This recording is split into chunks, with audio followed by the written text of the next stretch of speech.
Hey everyone, so I made some modifications to the steering wheel that I made for my Intex Excursion 5 raft.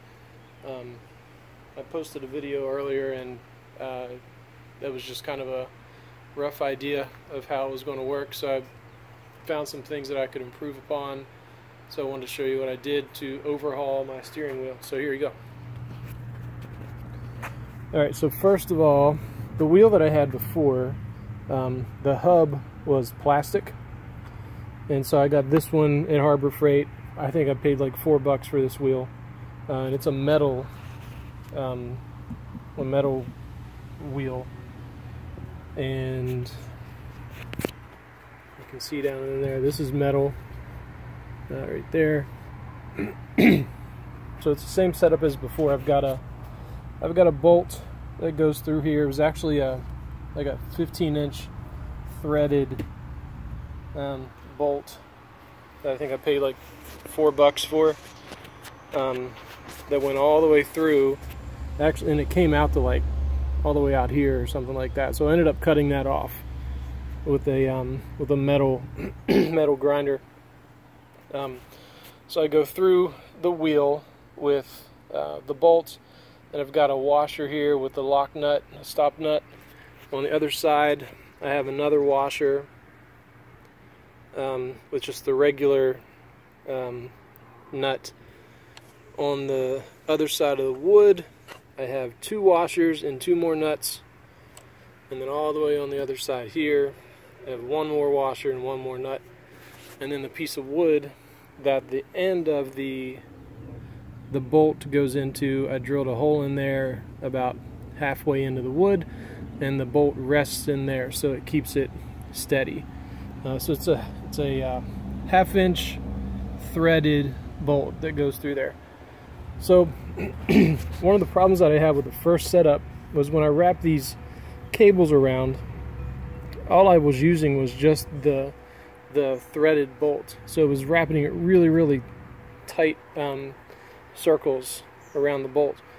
So I bought this, I think it's a 2-inch PVC coupler, and put it in my saw and cut it in half. And then I bought on each end, here and here, I bought these fittings that go inside of the coupler, and the end of the fitting is threaded. It's the only one I could find. I guess it didn't matter, but it's pretty much the same size of this 1/2-inch bolt that goes through. So the bolt goes through this end piece, which has a real small hole in it. They fit real snug into this coupler, which I cut in half, and the same thing on the other side. And so I needed something to keep these cables from going off track. So these things are 4-inch grinder discs. I guess they're angle grinder discs. I don't know what they're called. Anyway, they're just grinder discs that I bought for like, I think I bought like a 10-pack of them at Harbor Freight for like $5. I just had those sitting around. I put the tape on this one because I didn't quite push the insert all the way into the coupler, and so it was getting stuck in between the coupler and the fitting that goes inside. So I just put this electrical tape on there, and it took care of it. And then I also made sure that when I come out of the way it wraps around, it goes straight into the holes that I drilled in the back of the box instead of at an angle, because it just keeps them centered. So yeah, that's pretty straightforward. Alright, so it does the same thing as the first one that I made. You can turn the wheel, it turns the motor on the back, and I also, with this, I'll show you this in a second, but also now it didn't really work before, but if I just move the motor now, if I just want to reach back and turn the motor itself, I can, and the wheel turns with it. One thing that I did have to make sure a couple different times is when I tightened this bolt, that nut, and this nut. These are kind of brittle, not very brittle, but I just had to make sure that they were tight enough to keep everything tight, but not so tight that they cracked those discs. So here's what I did on the back. Before, I just had the cable coming out and going into just little round eye hooks. So now I got these little L brackets. You can see the L bracket right there, and I attached these small pulleys to each L bracket, and then so this one comes out here, goes through this pulley over to this one, and then it goes across the motor to the opposite side over there, and then this one comes out, goes all the way across to the other side of the box, and then crosses the motor again to this side. And the reason I made them cross like that is because if you have it straight out, you could only pull the motor so far. It would kind of stop about halfway, it was like half of the motion that I wanted to get out of it. So it just works better being crossed like that.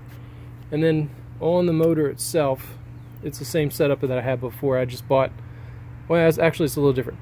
I have this 1/4 inch threaded bolt that goes all the way through. It fits perfectly into the already threaded plastic piece that was on the motor. I took the same L brackets that I have right here and put them in a vise and just flattened them out. So that's all I did there. And then the cable wraps around here, and I tightened it down with these, whatever these things are called. Yeah, that's it. So the good thing about this now is when I raise the motor up, let's see if I can do this one-handed.